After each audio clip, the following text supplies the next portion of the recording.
Hello guys, how are you all? Welcome back to my channel. So, today we are gonna see, what if Izuku becomes the Batman? Deku x Talia Al Ghul movie. So before we start, please go check out the author of this fanfic, Love to Read 69.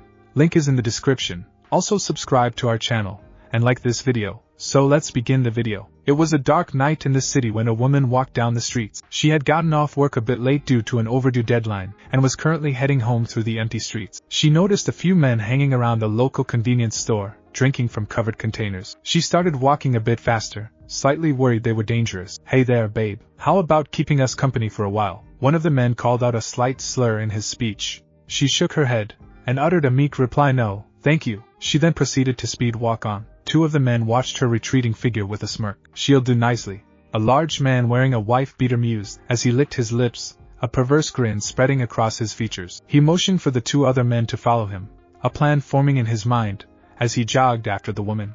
The woman sighed, as she caught her breath next to an old apartment complex. She swallowed hard, and wiped the sweat from her brow, as she looked forward. Almost home, she thought happily, as she began her journey, only to feel a large arm wrap around her shoulder, and throw her into the nearby alley. She winced, as she hit the ground, and quickly looked up to spot three of the men from the convenience store surrounding her. "Now, that wasn't very nice," one of the men said with a childish tone. "You ran off before me, and my boys could even say hi," he finished, as he motioned to his men behind him. "How about to make up for it, you keep us company tonight?" the man finished with a twisted grin. "No," the woman began with a frightened tone, and was about to call for help, only to feel a large hand cover her mouth, and the other wrap around her hands, rendering her immobile. She looked back at the man with pure terror in her eyes. "No, I don't want this," the woman yelled internally, as she looked at the man before unbuttoning his pants. She tried to bite down on the man's hand covering her mouth, but quickly shut the plan down, as she heard him speak. "You bite me,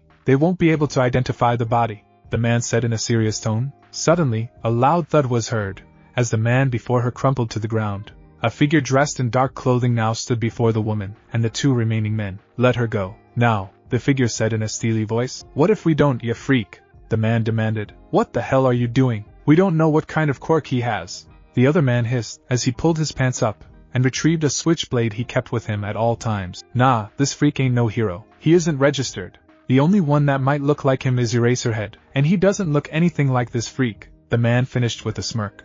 The man holding the switchblade activated his quirk, making his entire body take on the sheen of freshly polished steel. "Interesting. Maybe his quirk allows his body to take on the properties of any item he holds," the dark figure thought, as he kept an eye on the other man.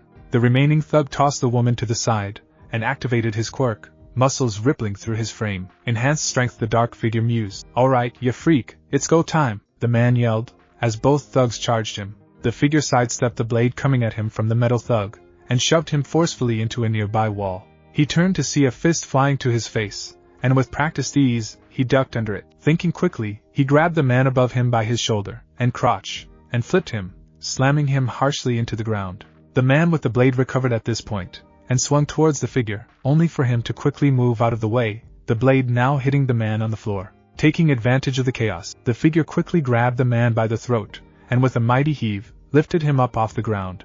With one last motion, he threw the man into a metal dumpster head first, knocking him out cold.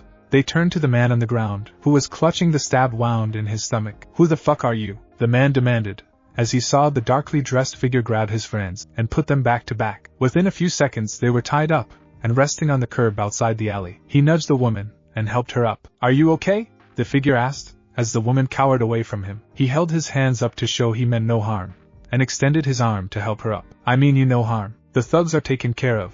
I just need you to call the police and tell them what happened," he finished, and pointed to the tied-up criminals. The woman nodded, as she looked at her clothes, stained and covered in garbage from the alley. "You'll be safe now," the man finished, as she stood on her wobbly legs and dialed the emergency number. He stayed with her, as she told the operator her location and what happened, and, as soon as the call ended, he turned to leave. "Wait," the woman muttered cautiously. "Who are you? What agency do you work with, so I can let the police know who saved me?" she asked, as her eyes kept locked on the figure before her. "I'm not with an agency, nor am I registered," the man said in a rough voice, and took off. He jumped, as soon as he reached the side of a building, and held on to the fire escape. From there, he jumped to the opposite fire escape, and climbed up the side until he reached the rooftop. The wind blew past him, kicking his cloak up all around him, as he jumped from rooftop to rooftop in his escape. Time skip. After the cops arrive, one of the detectives at the crime scene sighed. "Lady, we're going to need you to come down to the station and see if you can identify the hero who helped you," the man said, as he continued to look through his notes, not finding much that could be helpful. "But he told me he wasn't registered, and he didn't belong to any agency," the woman repeated for the umpteenth time. "We'll review the available database. In the meantime, please come with us," the man finished, and escorted her to his vehicle. As he turned, a policeman approached him. "So, did you find out who helped her?" the man asked. "She claims he isn't registered, and none of the heroes stationed here matched the description she gave," the man muttered, as he lit a cigarette and took a long drag. "So what? We have an unknown hero?" the policeman asked. "Vigilante. The law clearly states anyone conducting hero work without being registered or approved is considered a vigilante," the detective corrected him. In this day and age, who would have thought that would still be a thing? The policeman wondered, as he walked away. The detective nodded, as he got into his car and drove off. Ever since quirks became commonplace in the world, so did heroes. They often registered willingly, as they were given assistance and an actual paycheck. It was almost unheard of to be a vigilante nowadays. All heroes basked in the limelight, with the dark figure. The dark figure continued to run, as he approached a familiar rooftop. He continued to run until he jumped off, then with a twisting motion, grabbed the handrail, and quietly pushed himself into the balcony. He opened a sliding door, and went inside, taking off his face mask. As he pulled the mask over his head, dark hair with a slight green outline could be seen. His once wide eyes, filled with wonder and amazement at the heroes, seemed hardened, something no teenager should have. He removed his uniform, and turned the television on, then hopped into the shower. In tonight's top story, a new unidentified hero stopped a robbery in process near Sinjin Station. Full story at 11, the woman finished, as he stepped out of the shower. His green-black hair had grown tame through the years, but those eyes were the same. He stood at 5 feet 9 inches, with an athletic physique. Long gone was the baby fat that once adorned his cheeks. "This is Midoriya Izuku, our main protagonist," he smirked, as he saw the goons carted off to jail in the background of the report. He put his uniform away, and crawled into bed to get some sleep. Dreamscape Midoriya sat quietly in the stiff, white chair. He had been having this dream ever since that fateful day, 8 years ago. He knew that having a recurring nightmare could point to deep psychological issues, but he didn't particularly care. He watched in silence, as he saw the doctor tell a younger version of himself that he would never be a hero, to give it up. He listened to the same old explanation of how the excess of bones on his feet pointed to the lack of the evolution that causes quirks. The only part that impacted him was his mother. She was so crushed when she first heard that he would never be a hero. Back then, heroes had only started coming to the surface, the most easily recognized being All Might, and his younger self, as all kids do, idolized the man. He wanted to be just like him. He wanted to be the fearless hero who fought the enemy with a smile on his face, the one who could overcome all odds. His mother stifled her sobs, as the doctor continued to question her about her quirk. Scene change. Home. Midoriya sighed, as the dreamscape changed around him. He looked up to see his younger self crying, but all the while begging his mother to put on All Might's rescue video. He held back tears, as he saw her break down, and begged his forgiveness, thinking his lack of a quirk was her fault in some way. He reached his hand out in an attempt to console her, to not let history repeat itself. But the thing about memories is, it's already too late. He winced, as he saw her stand up, and wipe away her tears. Deku-kun? How about mommy making you that dessert you like so much? She asked in an attempt to lift his spirits. She put her chin into her hand in a thoughtful pose, and began reviewing the ingredients list, only to realize a small issue. "I'm out of vanilla extract." "No problem, we'll run out to the store and get some," she finished with a forceful smile, as she got ready to go. Scene change. Convenience store. Young Deku and his mother had just left the convenience store when a man holding a gun approached them. "Alright, don't try anything cute, and nobody dies," the man said, as he pointed the gun at young Deku. "You try activating your quirk. The brat goes first," the man hissed with no remorse. His mother nodded, and held her hands up. "Now, give me all the cash you have," the man demanded. His mother moved to get her purse, only to suddenly hear a loud voice. "Have no fear, I am here," the voice yelled loudly, as a man in latex jumped down, and tried to rush the mugger. The mugger quickly turned, and fired 2 shots into the chest of the so-called hero. His mother quickly threw herself over young Deku, using her body to shield him. The mugger heard the sound of his mother hitting the ground, and in a panic, shot twice more into their direction. He cursed loudly, as he saw the woman crumple and fall to the ground. Thinking quickly, the man grabbed her purse, and ran away, trying with all his might to outrun the incoming sirens. Young Deku sat in stunned silence as he saw his mother bleed out before him. This wasn't supposed to happen. He lived in a world of heroes. Heroes always came in and helped make the day better, he cried, as his mother smiled up at him, the life quickly draining from her. Deku-kun, Mommy, she winced in pain. Mommy's not going to be around anymore, but promise me this. You'll be a good boy. You'll always do your best, eat your vegetables, and be polite, she continued with a raspy tone, and help those you can. Above all, survive. Remember, I love you, and I'm sorry that I couldn't give you a quirk. She finished, as the sirens arrived at the scene, followed by an ambulance. A policeman quickly jumped out of his cruiser and approached the scene of the crime. Any survivors? Another policeman rang out. The policeman checked the downed hero, followed by his mother. I don't think, the man began, as he checked his mother for a pulse. Shit, we have a pulse, but she's losing blood fast, he yelled, as the paramedics jumped to action.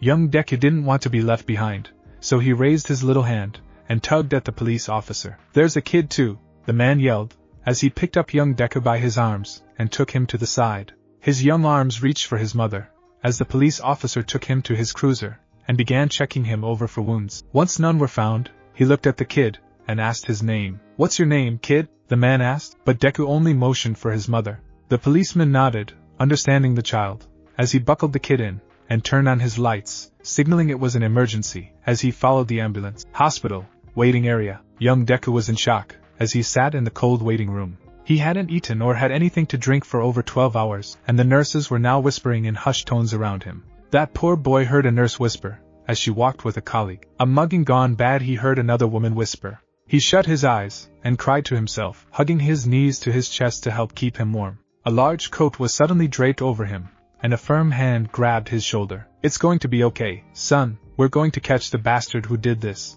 the man said in a firm, strong voice. That was all it took for young Deku to break down and cry. Cry for everything he just lost. Time skip. After funeral, we tried to contact your father, son, but he's not in the country at this moment. And since we couldn't contact anyone else, we're sending you to Idagawa orphanage, the police officer said, as young Deku sat with his court-appointed guardian. I've already spoken with the man in charge, and he said there shouldn't be an issue with this. I'm sorry, son, but this is all we can do for now. The man finished and motioned to the social worker, with Midoriya. Midoriya, also known as Deku, jumped lightly as he awoke from his slumber. He held his head as he sat up. That nightmare again, he thought, as he turned on the TV and began getting ready to go about his day. He grabbed his suit from the closet and outfitted it with his usual gear, shuriken, and a thin blade that could deal a decent amount of damage. He turned to see the next story. A long-time murderer had been caught a while back, and his trial was ending. The same mother from that night. Time had not been kind to him, but Deku could see the man as clearly as he had the day his mother was ripped from his life. He checked himself in the mirror one last time, then headed out of the apartment. Deku looked at the closed court door before him. How should he do it? A shuriken through the throat? A satisfying slash with his blade to make it personal? Or maybe the old revolver in his pocket? After all, it wasn't like the man's police escort was going to let him get dangerously close. He noticed the door open, and saw a lawyer step out with a protection team. Whoever this was, they had some pretty lofty connections. He got up and slowly walked towards them, taking advantage of the oncoming slew of reporters trying to get a single quote from the man. He dug into his pocket and was about to pull out a handful of shuriken, only to be jostled as gunshots resounded directly beside him. He turned to see an elderly woman holding a large revolver. The recoil seemed to have hurt her wrist, but she was still standing. She had tears streaming down her face as a police officer took the gun from her, and two others flanked her. You took my son from me. You took my baby, she yelled in half-hearted sobs, the pain of her son's death overcoming her. He had just graduated UA. He was going to be a big hero and fulfill his dream. And why? For fucking pocket change, she yelled as she dug into her pocket. By this point, the police were trying to render her wrist immobile, but he managed to make out what she was fishing for. She grabbed a handful of coins and threw them at the rapidly fading thief. All that waste for nothing, she yelled. Deku looked at the downed man, his grip still on the shuriken. He could still survive his wounds, he mused to himself, as he prepared to attack the man, only to feel a soft hand cover his. Now isn't the time, a soft voice hissed from behind him. He turned to see a girl, about 16 or so, with brown hair and hazel eyes looking at him. She wore a typical skirt and white blouse, blending in perfectly with all of the people around them. She had a deceivingly slim build, her full lips, and angled features telling a story no other person knew. She quickly grabbed his hand and dragged him to the nearby fire exit. Outside the court, the woman quickly grabbed his hand and slammed it into a nearby wall, making him relinquish his hold on the shuriken in his hand. She then kneaded Deku in his stomach, making the boy crumple over while trying to catch his breath. As he gasped for air, she looked herself over in the mirror to make sure nothing was out of place. "So, care to explain why you were going to off that bastard?" she demanded in a cold tone. "None of your business," Deku replied, as he slowly stood up. This earned him a slap across the face from said woman. Deku began, sighing at her stubborn nature. She had known Deku for a long time, long enough to know his childhood friend's nickname for him. If she had to be honest, he was a person she cherished and held dearly. "Deku, I know he killed," she began, only to be surprised as his fist flew past her face and into the wall behind her. She turned to see blood running down his fist, but he paid it no mind. "You don't know a thing," Deku said, as he flicked the blood from his hand and walked away. She followed him until he got to a nearby train station. She then joined him as he purchased a ticket home. As the two sat in awkward silence, she couldn't help but glance over at the man beside her. When he arrived at the orphanage, he was a broken boy, a clean slate, which her father all too eagerly accepted. From the split second the judge sent him to their orphanage, any hope of a normal childhood was gone. Flashback. It was late into the night, as Talia watched the police drive up the hill. Ever since she was little, she and her father lived in and ran this orphanage. "Father, we have another one," she yelled back. Her father came out from the house and nodded, looking at the incoming police officers. "Hello, officers. How may I assist you?" he asked in a pleasant voice. The officer asked him to confirm the information he was sent earlier that day and had him sign a few forms. Within a few minutes, the rear door opened and a young boy came out of the police car. One of the officers looked at him and got down to the ground level. "Now, son, we're still looking for the bad man. For now, Mr. Ross will look over you," the man said, as he nodded to the man, who led Deku inside. From there, the first evening seemed to be fine. He introduced himself to the other children, socialized for a bit, and then went to dinner. At dinner, his water tasted a bit odd. He took 2 sips after eating, then his eyelids grew heavy. Present time. Deku got off the train and wandered back to his apartment. While not legally old enough to be able to afford his own place, he had managed to convince Ross to let him explore the outside. He noticed Talia was still following him, an amused smile on her face. "What is it?" he asked, her smirk irking him. "Isn't this where the police say a vigilante was seen last night?" she asked in a cheeky tone. He slightly faltered at the statement, but continued. "Wouldn't know," he replied tersely, and turned into an apartment complex. He walked inside, not looking at Talia, but left the door open for her to come in. She followed up a flight of stairs, then into his residence. "Make yourself at home," Deku announced, as he began to take his suit off. "I need a shower," he muttered to himself. "I'll join you," she said in a husky voice, making him turn to see her. He had seen that smirk before, right before a cat pounces on its prey. "On second thought, good night," he said, as he walked to his bedroom. She quickly followed him, tiptoeing behind him. Once he was in his futon to sleep, he turned to see her looking at him expectantly. "What?" he asked. "You can't expect a girl to sleep in the cold while you're warm, can you?" she demanded. He sighed, but got out of the futon and let her take it. He quickly went to the couch and crashed, the days being more emotionally draining than he expected. Dreamscape. Deku awoke, only to see it was dark. He could feel something running up his leg, and tried to move his hand to remove it, only to find it was firmly in place. As his eyes adjusted to the light, he could see that there were 4 other children with him. "Ah, good. Everyone's here." A voice came from the darkness. Deku's eyes adjusted slightly, and he managed to make out a figure standing before them. "Now only one of you will be walking outside of that door." The figure motioned to the door, alive. "The rest of you will not. The game itself is simple enough. Survive," the man finished, as he opened the door and walked out. And that's exactly what he did. He survived. Through the hunger pangs in his young belly, through the cries of the other children, through the animals that would gnaw at him in a desperate attempt to feed. He outlasted the small red-headed boy who went limp, his plump figure suggesting he was used to eating more than usual. He outlasted the short boy who went limp around the second day, when the rats had eaten a large chunk of skin from his leg. He outlasted all the others, remembering only what his mother told him to do. Survive was the only coherent thought he had in his mind, as hours turned to days, days to weeks. The remaining children had exhausted themselves screaming for help that would never come, or dehydrated themselves with useless crying. Not him. He remained strong and steadfast, and he was rewarded. On the second day of the first week, a small chunk of bread landed at his feet. A soft voice came. He reached for the chunk, his shackles barely allowing him to do so. He ravenously took a few bites, but stopped, as he heard sniffling. One of the 2 remaining boys was crying, obviously his hunger having gotten the better of him. Deku looked at his bread, and thought, "Why let myself starve?" he demanded.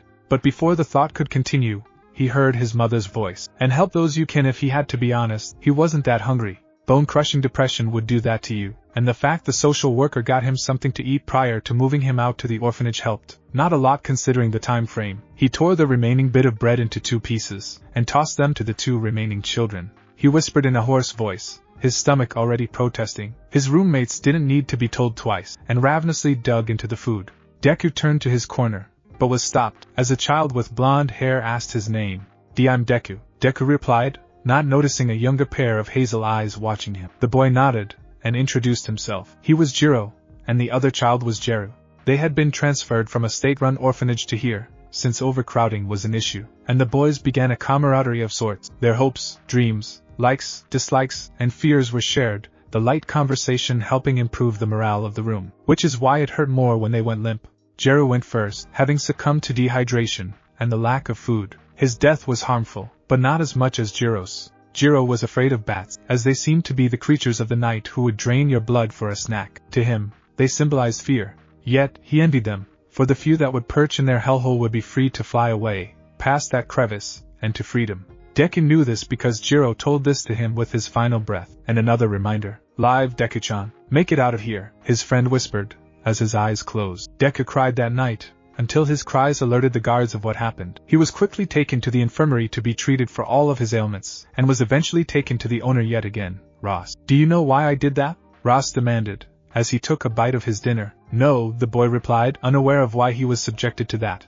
Ra motioned to a seat before the boy, and a meal laid out for him. The boy sat, and reached for his utensils, prepared to eat. Deku noticed a steak knife, and cautiously picked it up, eyeing the man before him. He clumsily gripped the knife, and threw himself at Ross, only to be stopped by 2 hands grabbing him, and flinging him into the wall. He turned to see a man dressed in all black appear out of nowhere. The man nodded to Ross, then fell back into a shadow, and disappeared. A quirk? Young Deku thought. That is why. This orphanage functions as a cover for me, and my men. And I think you have exactly what is needed to join. Ross continued, looking at the terrified Deku. "Why would I join a group who murdered my friends?" Deku demanded and raged. "I've read up on your story, Deku. No quirk. Mother died from an upstart hero trying to make a name for himself, and all alone in the world the man began. The man you just saw disappeared. That was no quirk. That was the way of the ninja. We can train you, so you can become the hero you've always wanted." Ross continued, "Think about it. A world where you help by eliminating the bad guys. A world where tragedies like yours end before they begin." Ross continued, subtly hinting that the work wasn't as dark as what it appeared. "As for your friends, it was a necessary sacrifice," Ross said in a stern tone. "You will be trained to be an assassin. That means that people will die, and you must be prepared to handle this." Ross finished. "What do you say?" Ross asked with a grin spreading across his face. Deku thought about his friends, and how they died. It was painful, sure, but he needed to get better than he was. He would stop stories like his from happening, and he still had unsettled business. His mother's killer was still out there, and he would kill the man. This was without a doubt. "I accept," the young child squeaked. "Good," Ross mused, as he nodded to the boy. A large sword suddenly appeared at Deku's neck, a few centimeters from cutting his throat. "If you hadn't, you'd be dead right now," the man finished harshly, as he turned away. End of dreams/morning time. Deku groaned, as he felt the sunlight hit his face. He stirred, only to feel a weight atop of him. He peeked his eyes open to see Talia cuddled up above him, a content smile across her face. A small smile graced his face, as the daughter of one of the world's top assassins held onto his arm while sleeping. He allowed himself to go back to sleep, enjoying the feeling of another person for a few seconds. Izuku looked down from the rooftop where he was brooding. Yes, he admitted his hobby to himself. He was looking down at the shining lights all throughout the city. It seemed so calm and peaceful, but he knew better. It had been 3 months since he arrived back in town, and, as usual, things didn't go his way. He had been going on patrols at night to help avoid his nightmares, and each night he had stopped a crime. From muggings to robbery, it seemed the city never slept. He got up, exposing his all-black outfit. He was currently wearing combat boots, dark pants, a long-sleeved shirt, gloves, and solid black face mask. On his belt was a small pouch for holding shuriken, and a tanto blade was strapped to his back. He looked up,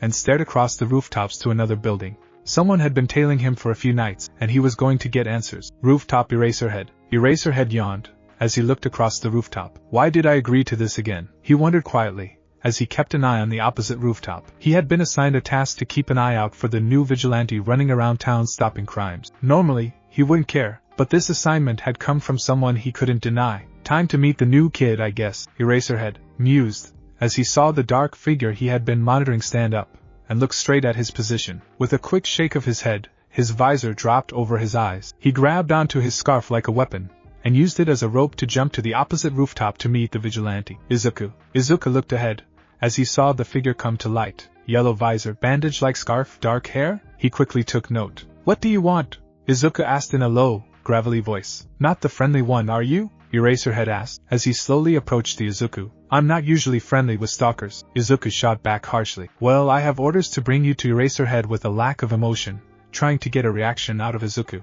Not even a flinch, Eraserhead mused, as he looked ahead. Not going to reply this time, tough guy? Eraserhead asked, as he looked ahead. Izuku shifted, and dropped a smoke pellet on the ground, the rooftop quickly filling with smoke. Eraserhead tried to see through the smoke, and barely had time to duck, as 2 shuriken flew over his head. That wasn't very nice, he mused, as more smoke bombs went off, completely obstructing his vision. I take it this means you won't come quietly? Eraserhead asked, only to feel a fist slamming into his stomach, and knocking him back. He tried to retaliate with his bandages, but felt nothing impact. TCH, he said loudly. He quickly grabbed his bandage, and swung it around the smoke like a makeshift whip, hoping to hit something. As the whip swung, it suddenly felt lighter. He looked up to see it had been cut. Impossible, Eraserhead thought. The bandages were made to be strong enough to handle extreme weight, and tough enough to not tear, even when a fully transformed physical quirk user was trapped. So, you have a cutting quirk, Eraserhead said with a smirk, then made a dash to the edge of the rooftop, and jumped. As he landed on a lower roof, he looked up to see nothing. Kid's good, or at least he knows how to pick his battles, he mused, as he looked around to find himself alone. He sighed, as he jumped away to meet his contact. -30 minutes later, location unknown. Eraserhead looked at the man in the lab coat before him. I found him, but the brat is smart, Eraserhead stated, as the man approached him. He managed to cut the bandages? A cutting or wind quirk then, the man stated, as he noticed the damaged weapon on Eraserhead's shoulders, then took some notes. So why are you so interested in finding him, Lucius? Eraserhead asked the now identified man. Lucius Kenta, a man with a creation quirk. He had extremely high intelligence, and his quirk showed him how to create, or build anything he thought up. The man had been a genius in his own right, but an incident took its toll upon him, and his reputation. After a questionable experiment went south, he was expelled from the scientific community, and now worked underground creating equipment for superheroes. This guy is a vigilante, so why bother finding him? Eraserhead asked. Tell me, why do you do what you do? Lucius inquired. Because I'm a hero, Eraserhead responded. Yes, sure, and I'm sure being known as the top underground hero, and getting that check from the government helps, as well. He shot back, getting a flinch from Eraserhead. That still doesn't answer my question, Eraserhead shot back. Lucius tapped a few keys on his computer, and a large number of files on people popped up. On the screen are the profiles of all the people he saved. Anything pops out at you? He asked. Eraserhead looked for a few minutes, and realized something. Most of these people had low-level quirks, or none at all. Turn fingers into tools, slightly increased strength, low regeneration. Not applicable, Eraserhead read quietly. A lot of them are normal, and the few who could have helped themselves have no training, Eraserhead noticed. Correct. Most heroes only go after big fish, or life-ending events. He's helping out the normal people who would normally be left to fend for themselves because they're low priority. Lucius concluded. So you want to help him? Eraserhead asked. Yes, Lucius replied. Eraserhead was about to protest Lucius helping a wanted vigilante, but was stopped, as Lucius raised his hand. Remember, Eraserhead, most of the gear you, and some other heroes have comes from me. I help who I want, and if I'm not around, people wouldn't have their gear, including you. Lucius finished, as he left the room, letting Eraserhead know it was time to take his leave. With Izuku. Izuku watched from a rooftop, as a large number of thugs gathered. I can't take this many down, he thought, as he looked at the man in the center of the forming group. The man was tall, with gray skin, and yellow eyes. A skin quirk? Izuku wondered, as he watched on. The man tapped something in his hand, and a large hologram popped up, revealing a picture of an older man with dark skin, slightly graying hair, and brown eyes. Hephaestus. Bounty. 100 million, Izuku read quietly, as he looked on at the men. You know the drill, maggots. The large man spoke up. Dead or alive, he finished, getting a loud yell from everyone present. This is a hit, Izuku realized. He ran towards a nearby payphone, and dialed the local PD. Police department, what's your emergency? The man on the line asked. I'm at the corner of Shurzen and Kenta, near the industrial complex. A lot of thugs are gathering, Izuku said. And what's your name? The man asked. Izuku hung up, and hoped the man would actually answer the call. He quickly ran into the night, in an effort to find this Hephaestus before any of the other men could.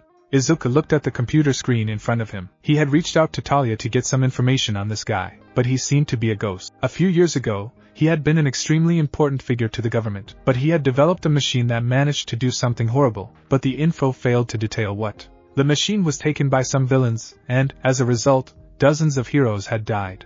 After the incident, the man had been disgraced, and had gone into hiding before the government had decided to put him on trial. They had searched for him, and had him on a most wanted list, but most of the heroes seemed to understand it wasn't his fault. All that time helping people, and he's hunted like a dog, Izuku thought. He shook his head, as an alert went off. He had gotten into the city's security camera mainframe, and had put in his own bug, which was constantly scanning for the biometrics that would match Hephaestus' file photo. Finally got a ping. Looks like a private residence, Izuku mused, as he pulled his mask on. Within a few seconds he was running to the residence, with Lucius. Lucius looked in front of him. Seems that someone isn't too keen on me staying alive, he mused, as a figure got up from the chair in his darkened living room. The figure darted to the shadows with immense speed, letting out a loud hiss. So, who's after me this time? Lucius asked, as he slowly moved towards the door. A scaly hand quickly stopped him, and threw him into the wall, making the man yell in pain. That's none of your concern, the figure started, as a large tail coiled around his body.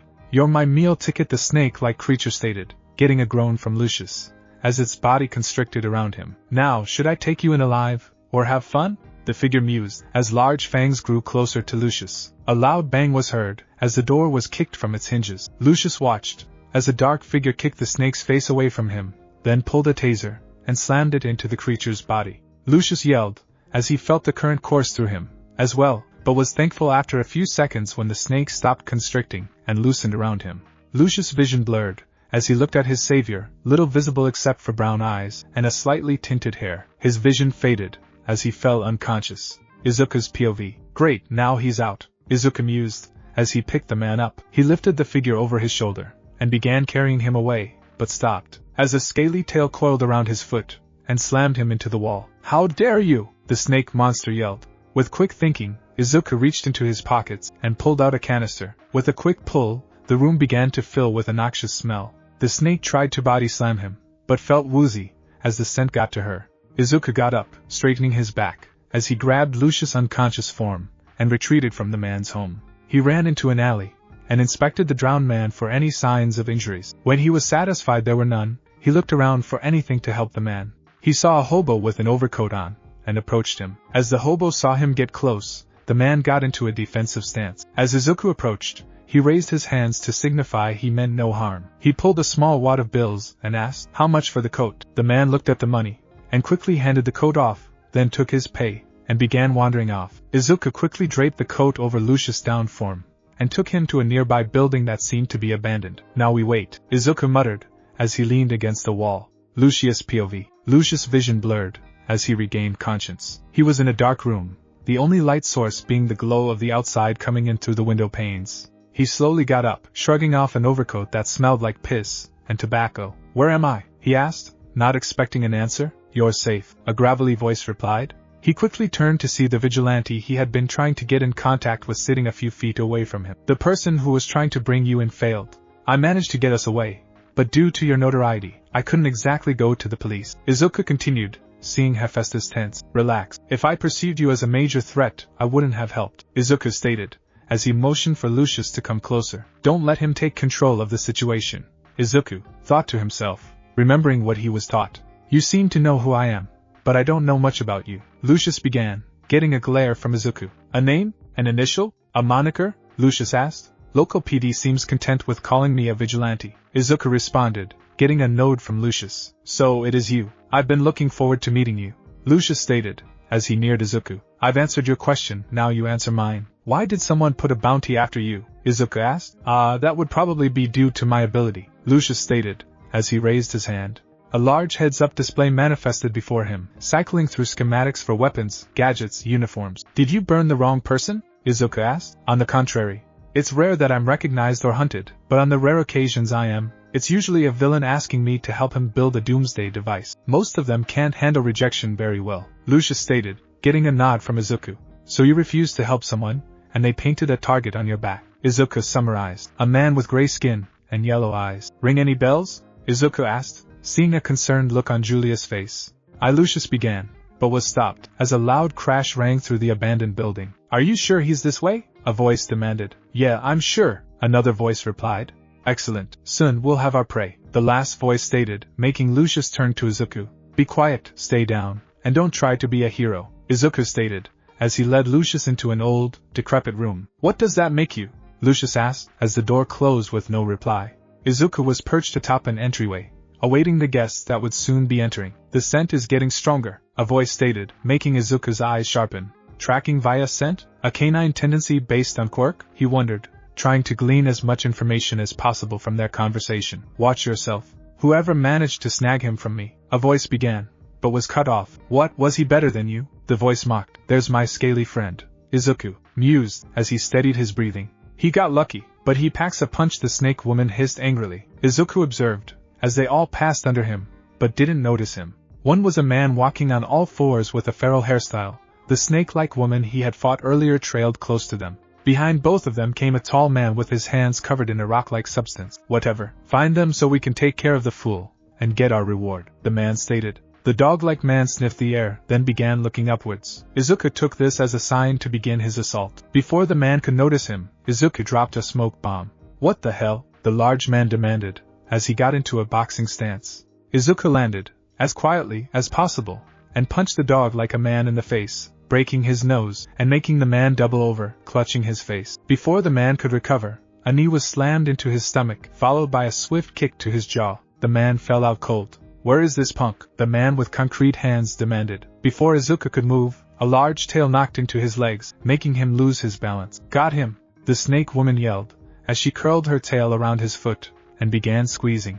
Izuku held in a yelp, as he took out his tanto, and stabbed it into the snake woman's tail, making her yell in pain, and release her hold. With a quick movement, Izuku got behind her, and slammed his fist into the base of her neck. He knew the scales would be tough to get past, but they actually shredded his gloves. The snake woman backhanded him away, making him slam against the wall. Izuku quickly got his stun gun out again, and slammed it into her tail, making the woman yelp in pain. She went down, as Izuku tried to get up. A large fist quickly met the side of his head, and made him drop to his knees. You're a sneaky one, aren't you? The man asked with glee in his voice. Izuku looked up, blood spilling from his brow, as the man taunted him.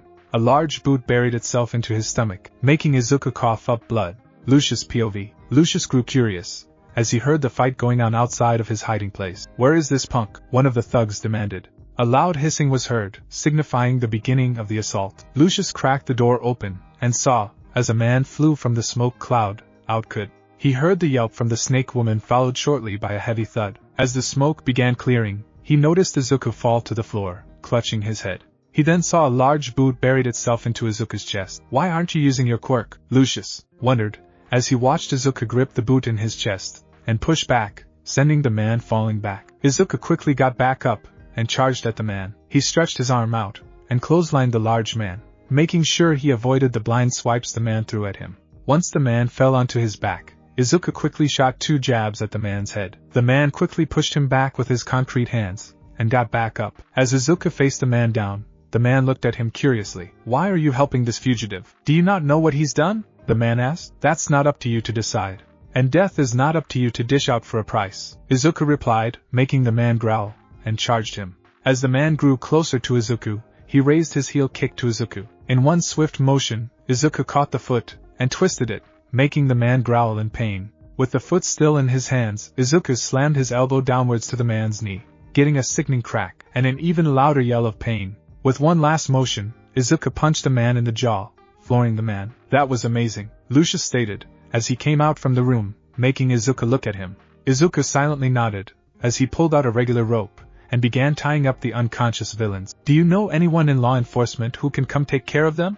Izuku asked. Lucius nodded. I can make a call. Rooftop across the road 1 hour later. Izuku watched from a distance, as the police led the 3 people into their villain transport car. You didn't use your quirk during the fight. Lucius started behind him. Didn't need to. Izuku lied, not wanting to give himself away. Didn't want to, or couldn't? Lucius asked, making Izuku turn towards him. What will you do now? He asked, avoiding the question. I have my ways of disappearing. I haven't avoided an entire country for so long without some secrets. Lucius stated, as another figure landed beside him. Izuku recognized the bandage-like scarf, and quickly got into a battle stance, only to stop, as Eraserhead raised his hands. "Relax, kid, I'm not here for you," Eraserhead stated, then moved towards Lucius. Izuku threw a shuriken that embedded itself in front of Eraserhead. "You're not taking him in," he stated. "Relax, I called him here," Lucius stated. "When I told you I had orders to bring you in, it wasn't to the police." "Well, those orders are there, but it was, as a favor to Lucius," Eraserhead stated,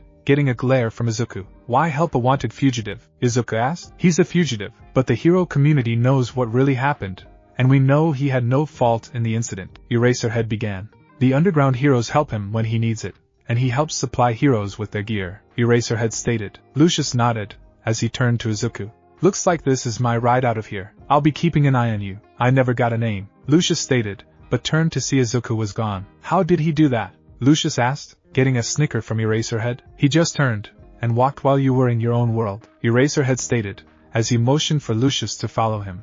With Izuku. Izuku breathed a sigh of relief as he got home and took off his mask. Before he could take a step, a figure tackled him to the ground, and a pair of lips locked onto his. He opened his eyes to see Talia there. "How long have you been waiting for?" Izuku asked with a small grin, getting one in return. Izuku walked down the streets with a bored look on his face, seeing Talia go from market stall to market stall doing her shopping. "Oh, this is cute," she stated, as she pulled out a pink shirt with "I heart you" written on it. All she got was a blank look in return. "Fine, sourpuss, stay in your dark and edgy clothing," she stated dismissively, then returned to her hunt. "What is it with women and shopping?" Izuku internally wondered, as he followed the girl in front of him. As they approached a corner street, a loud explosion went off. Izuku quickly looked to see Talia still on her feet. An older woman with pale blonde hair was currently trying to push her way past a couple of heroes. "Let me go! He's got my son!" she screamed, as a hero with super strength held her in place. Another explosion went off, making everyone turn to see a large, slime-like creature blowing up anything it touched, with the teenager being held firmly in his stomach. "Are you going to help, hero?" Talia asked quietly, but Izuku turned and began walking away. "Damn it, let me go, you useless pile of trash! I'm better than this!" the teen yelled,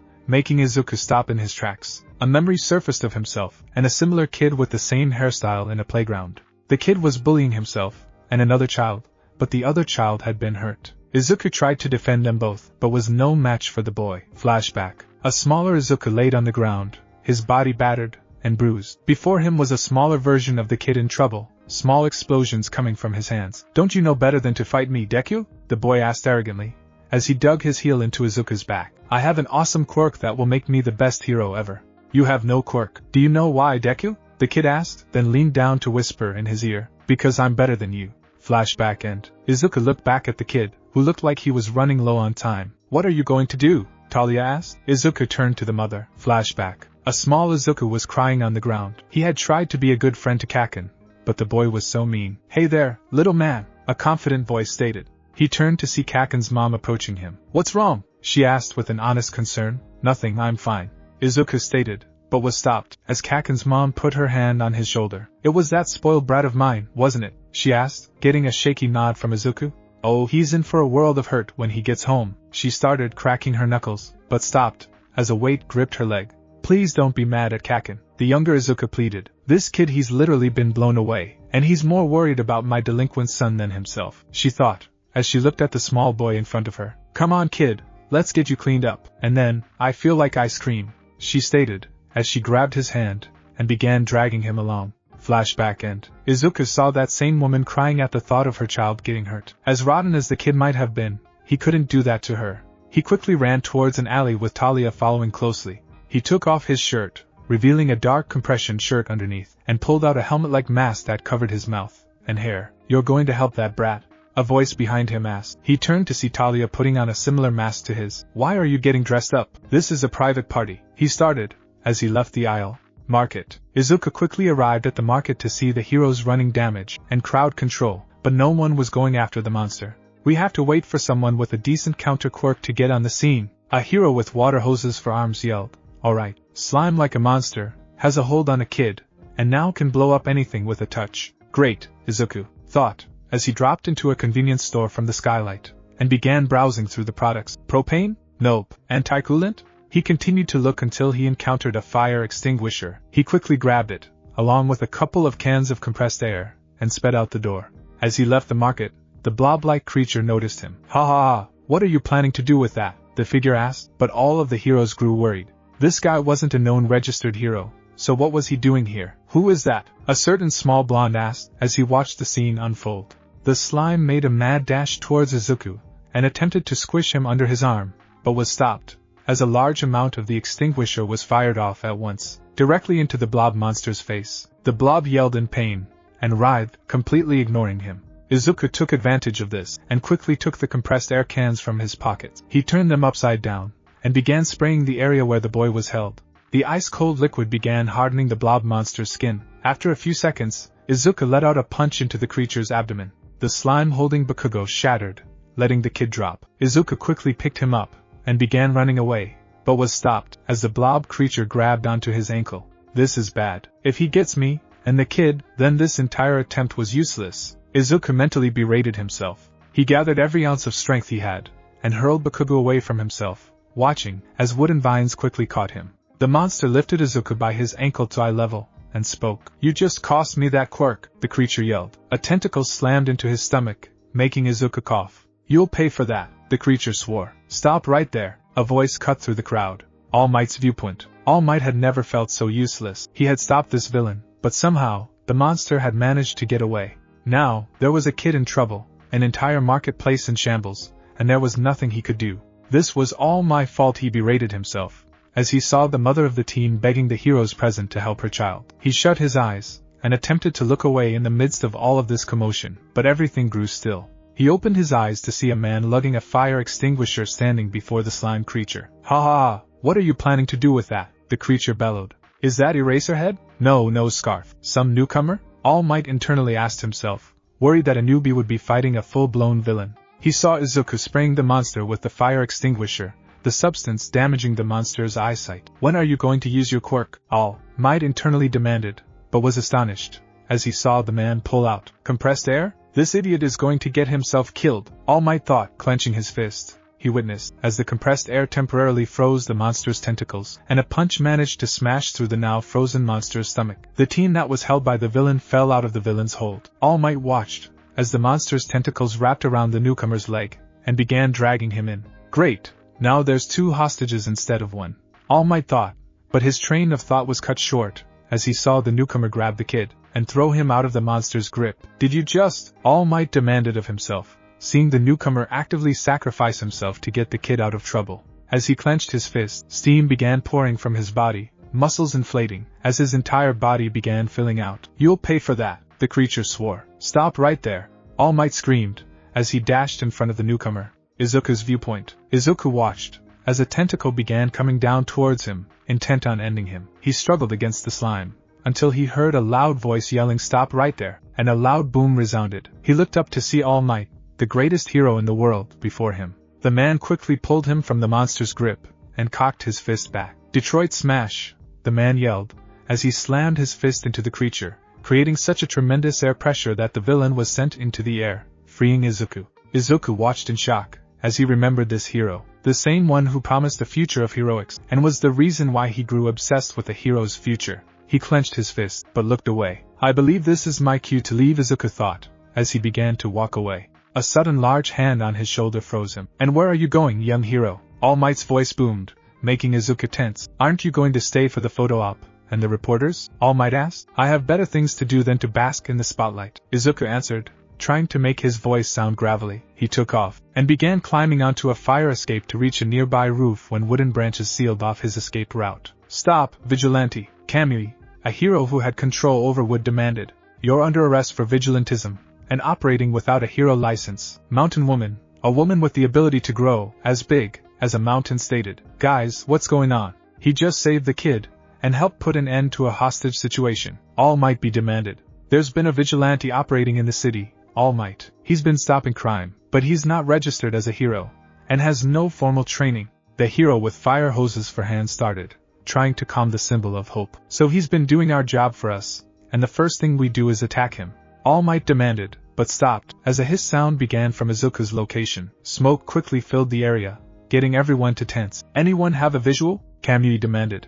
With a flick of his wrist, All Might cleared the smoke, but Izuku was gone. After him, Mountain Lady started, as she grew in size. With Izuku. Izuku was running top speed, jumping from rooftop to rooftop in a desperate attempt to stay away from the heroes. He knew if he was caught, there went everything. Maybe not to the overly dramatic extent, but he would have to leave town. He was part of the League of Shadows. That meant being a shadow, not the center of the spotlight. As he ran, a giant hand landed before him, stopping him. He turned to see the rescue hero blocking off one edge of the roof, Kamui the other, and All Might coming up to him. Come quietly. We don't want any trouble, All Might stated. Internally, he was conflicted. He understood why him operating without a license or training was a big deal. It sent a message to other amateurs that it was fine, and that's how people ended up dead. Not to mention, with no hero insurance, there was no one to foot property damage bills, and if he ever went to the dark side, there would be no way to put an immediate stop to him. Yet here this hero was getting more done than even some of the highest ranking heroes. It was a raw deal, not a chance, Izuku stated. With a swift motion, he withdrew shuriken from his emergency pouch, and threw them at the rescue hero, pinning his hands to the ground. Kamui jumped into attack, but was surprised, as his karate chop was blocked and countered. Izuku grabbed his arm, twisting in a way that he felt an immense amount of pain, almost as if his arm was pulled from its socket. Izuku followed up by throwing Kamui over his shoulder, then slamming his heel into the man's leg, getting a sickening crack. Mountain Lady had enough, and slammed her palm to where he was. Izuku rolled out of the way, and gripped her sleeve. As she raised her hand, she raised him out of the way. Getting his bearings, he began to run down her arm towards her face, catching her by surprise. Before she could react, Izuku threw a smoke pellet to her face, the sudden cloud of smoke obstructing her view. As she raised her hand, she positioned him into a freefall towards her face. Izuku tucked his knees to his chest, then released them with force, slamming his heels, and the entire weight into her nose. The heroine began falling back, her giant form receding. If she falls from this distance, she's done, Izuku thought, as he reached out and grabbed her. He could have run away instead of helping her, but that wasn't him. He couldn't risk All Might not doing anything, and letting this woman get hurt. He snagged her collar with one hand, as she gripped her face. He quickly brought her face to face with him, and wrapped his arms around her. With a twisting motion, he turned his body to the floor, and prepared for the landing, sure the entire weight and impact of the fall would be absorbed by his body. Before he could hit the floor, he felt large hands grab him from the air, and land with him. A hand slammed into the back of his neck, and the world went dark. 20 minutes later the heroes had recuperated, and were currently standing over an unconscious Izuku. You want us to do what, All Might? Kamui demanded, leaning on the hero with fire hoses for hands. He could barely stand, the pain in his leg and arm still present. I want to send him to UA. All Might replied from his depowered form, getting shocked looks from everyone present. You're insane, he's a criminal. He attacked 3 heroes in broad daylight, Mountain Lady stated, her nose still throbbing with pain, and he took down 3 fully fledged heroes by himself. All Might countered. Yeah, thanks a lot for your help, the rescue hero remarked. Look, he didn't use any quirks during your fight, All Might began. He managed to disable Backdraft without killing him, take down the biggest threat to himself in Kamui, and take down an opponent 15 times his size, All Might stated, getting the heroes to look towards the ground in shame. Then, while Mountain Lady was in pain, and plummeting to her potential death, All Might saw the worry in her face. I was going to catch you, All Might tried to assure her, but he gave up the chance to run away, and caught her. He did the same thing he did for that boy, he saved them, All Might assured the heroes. He's a wanted vigilante. We can't just make that go away, Kamui stated, getting a grin from All Might. You leave that to me, All Might replied with a toothy grin, as Izuku began moving. Looks like Sleeping Beauty is coming, All Might stated. Izuku, his vision swam, as he regained consciousness. God, what happened? He asked groggily. Is the big girl okay? He began, but was stopped, as he received a slap to the back of the head. Did you just call me fat? Mountain Lady demanded, sporting a light blush at the hero before her. It wasn't often a professional hero was rescued, so this was new to her. Izuku stayed quiet. Good, she's safe. Now I worry about myself, he thought, as he tried to reach his back pocket, but found it empty. Looking for this? Mountain Lady asked, as she held up a small blade. So you fondled my butt? Izuku asked, making the woman blush and sputter excuses. He was stopped, as a lanky blonde sat before him. Who are you? Izuku asked, getting a grin from the man. I am All Might, and I have a deal for you, the man began. I've got a bad feeling about this, Izuku internally groaned. I knew I was going to regret it, Izuku thought to himself, as he stared at the huge building before him. UA, one of the top schools in the country. How did he get here? One might ask. Flashback. The offer is this. We won't turn you into the authorities. We won't even ask your identity or take off your mask. All Might began, seeing Izuku perk up. In exchange, you enroll into UA, and make something of yourself, as a legitimate hero, All Might stated, getting a confused look from Izuku. So, you want me to go legit? Izuku asked, getting a nod from All Might. Why? Izuku asked, riling up Kamui. The top hero offers you a way out, and your first instinct is to question it. The man demanded of Izuku, getting a nod. Life is rarely kind. Besides, my beat has remained calm since I've begun patrolling, Izuku stated. This is your chance to do more, Kamui countered. More for who? The people who need help or the people I'm told to help? Izuku asked, making Kamui simmer down. You would, of course, have to stop your vigilante activities until you graduate, All Might stated, getting a harsh glare from Izuku. Not going to happen, he stated. The people I help don't have the luxury of being in a high-visibility area for heroes. They aren't tormented by villains who are hell-bent on taking over the world, so they're ignored. The police rarely come to my beat. With this cover, criminals do as they please and enforce their will on those who can't help themselves, Izuku continued. I might consider your deal, but there will be stipulations on my part. Izuku finished, seeing Kamui being held back by Backdraft. What makes you think you're in any position to negotiate, Vigilante? All Might asked, curious. If you're really All Might, that means something has gone wrong, Izuku stated. Your clothing fits you like a tent, you're gasping for breath, and you sit down. It wasn't because you wanted to sit down, your legs grew weak, Izuku stated. I end up in jail. The news leaks that the #1 hero is having trouble with his powers, Izuku concluded, getting shocked looks from everyone present. And what's to stop us from making you disappear? Kamui asked. Nothing at all, Izuku replied, getting a confused look from Mountain Lady. Then why are you sure we won't do that? She asked. You're heroes. You know where the line is drawn, and your own morality stops you from crossing it. Even in maximum security and isolation, word travels fast, Izuku stated calmly. On the inside, he was worried. These heroes had him by the short and curlies, and he knew it. This bluff was his very last chance at reaching an agreement. Ha ha! A loud laugh bellowed from All Might, making everyone turn to him. Very well, young one. You've made your point, he conceded. What would your stipulations be? All Might asked, not seeing the internal relief Izuku felt. Flashback end. At the end, Izuku had managed to convince the heroes to allow him to enroll into the academy under an alias, and to keep his face obscured at all times. This meant his identity would remain a secret for now, and since his identity at UA was separate from him, he could continue caring for his area. Alright, let's see what's in store for me, Izuku mused, as he approached the entrance. He was currently wearing the standard UA uniform with a face mask that completely covered his hair and face, leaving only his eyes exposed. Move, loser! A voice sounded from behind him. He turned to see a petite girl with brown hair and hazel eyes falling towards him. He quickly caught her. The poor girl had her eyes clenched shut, waiting for the impact of the floor, but it never came. She opened her eyes to see two green eyes looking down at her. Thanks, she stated, as she caught herself, and bowed. Not a problem, Izuku stated, as he began walking away. He made it a few steps when the same girl walked up next to him, and began speaking. Are you here for the hero exam? She asked, then tapped the side of her head. Duh. That's why we're all here, she stated, then grinned. I'm Achiko. And you are? She asked, sticking her hand out to greet him. Bruce. Izuku replied in a curt tone, making the girl nod. Hey, let's do our best, Bruce-san. Achiko started with a grin, getting Izuku to smile under his mask. Not that she could tell. Let's do our best, he mused, as he opened the door to the exam room. His eyes went wide, as he saw Eraserhead waiting in the class, along with a man that looked like a DJ. Alright, let's get this exam started, the DJ yelled, making everyone take a seat. The first part of this is a written exam, which you will be graded for, the DJ stated, motioning to the papers in front of them. You will have an hour to finish this. Anyone caught cheating will be ejected. Any questions? The man asked, getting no response. Good. Begin, the man yelled, beginning the written exam. After the exam, Izuku looked down, bored. The test was simple enough, overly so. Though to be fair to the examiners, they probably weren't keeping Talia Al Ghul's apprentice in mind. The man was brutal when it came to training,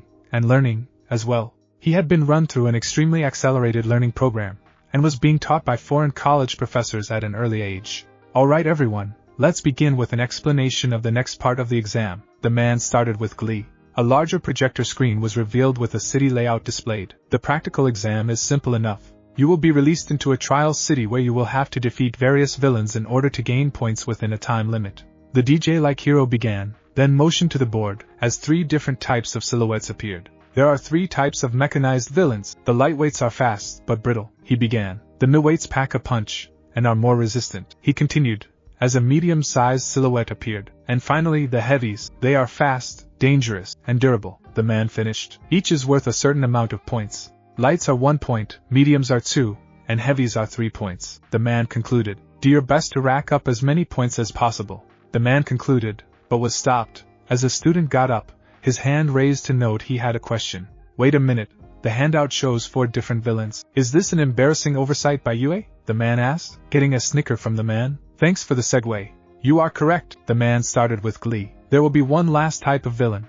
Their function is different. Have you ever played Super Mario? The man asked, getting blank looks from the students. I suppose it is kind of retro, the man mused. There were these huge bumps that would crush you. They were just stage hazards, the man continued. The last classification is behemoth, the man stated, a huge shadow appearing on the screen. These are just there, as stage hazards, best to avoid them. They are worth 0 points. The man finished, then turned from the heroes. Suit up, you will be escorted to the simulated city in a bit. The man finished, the students filing out to change into their sweats. As Izuku got up, he noticed Eraserhead approaching him with a duffel bag. Here, the man stated, as he threw the bag to Izuku. What is this? Izuku asked. A gift from our mutual friend. He heard you were beginning UA, and thought you might need that. He also warned me to handle it with care. The man mused, then turned away. Izuku turned away, and headed to a nearby changing room. Changing room. Izuku sighed. As he opened the duffel bag, there was what seemed to be a neck/chin strap.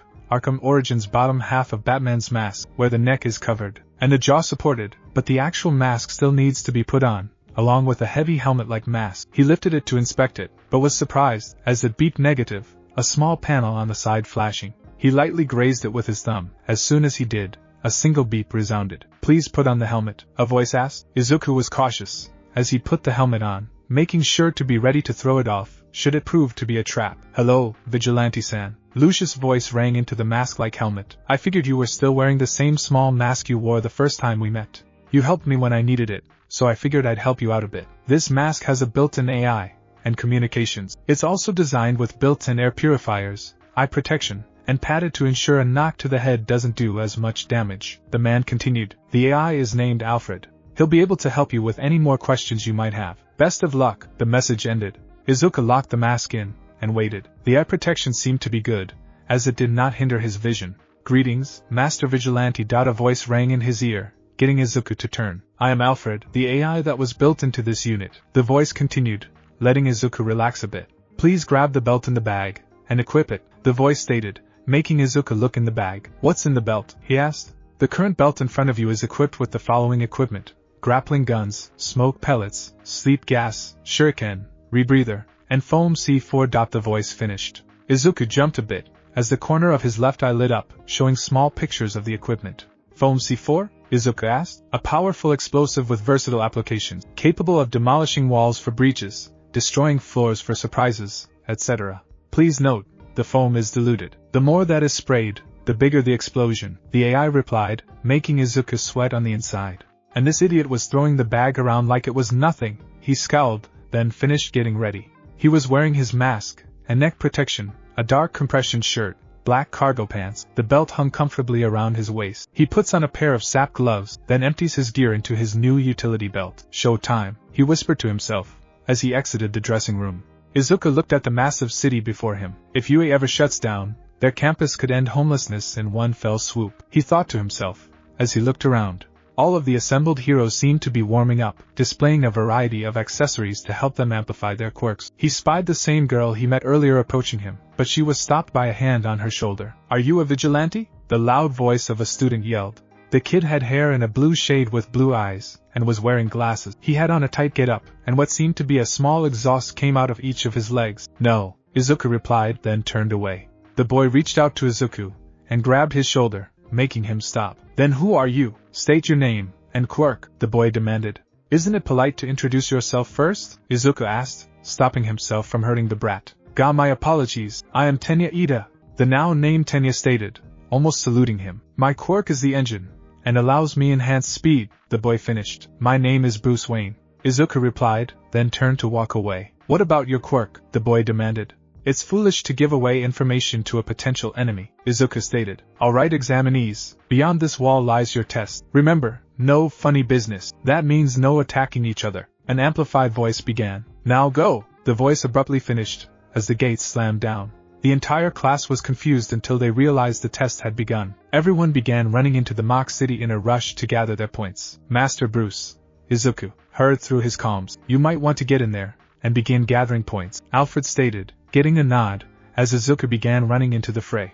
Inside the testing area, Izuku watched as various participants were currently engaged in a free-for-all. The boy who confronted him was currently using his super speed to slam his legs into robots, crushing them. Bakugo was using his explosions to destroy his opponents. An unknown was freezing the robots, and Achiko was using what appeared to be gravity to make robots lighter than air, and toss them around like rag dolls. Looks like I'm up, he whispered to himself. As a robot approached him, he reached into his pocket and flung out 3 shuriken. 2 embedded themselves into the robot's facial area, and 1 into the central camera controlling movement. Izuku took this opportunity to use his blade to slice the robot's head off, making it fall, defeated. Another 2 robots began approaching, as Alfred spoke up. Master Bruce, might I suggest the grappling gun? Alfred asked, making Izuku grin. Good idea. He spoke up, and reached into the belt to withdraw a grappling gun. He aimed it at the robot, and shot, making the grappling hook sail past the robot. It embedded itself into another robot, and began pulling Izuku towards the robot.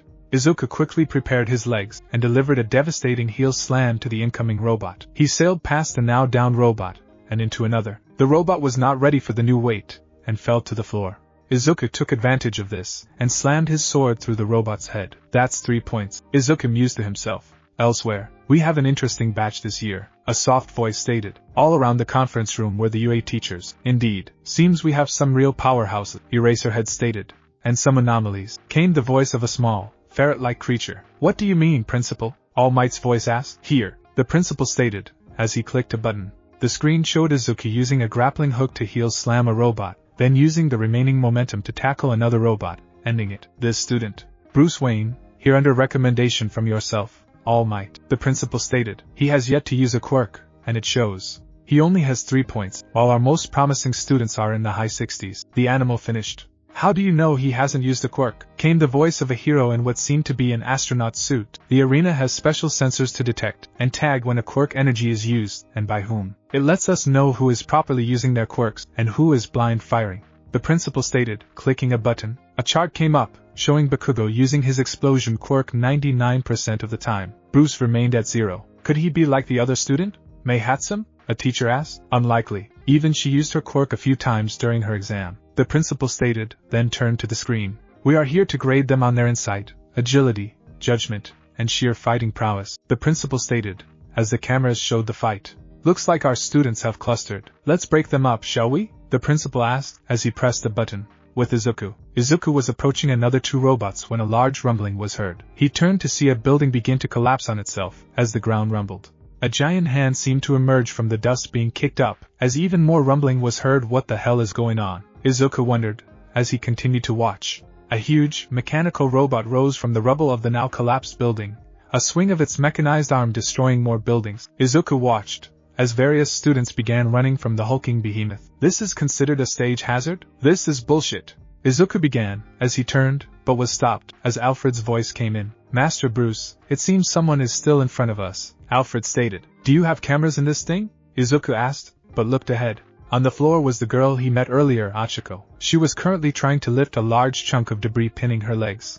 The girl tried to use her quirk, but it seemed the pain was so bad that she couldn't concentrate. Must have happened during that thing's release, Izuku stated, as he looked on. The large robot began moving, and if it got far enough, it would crush the girl.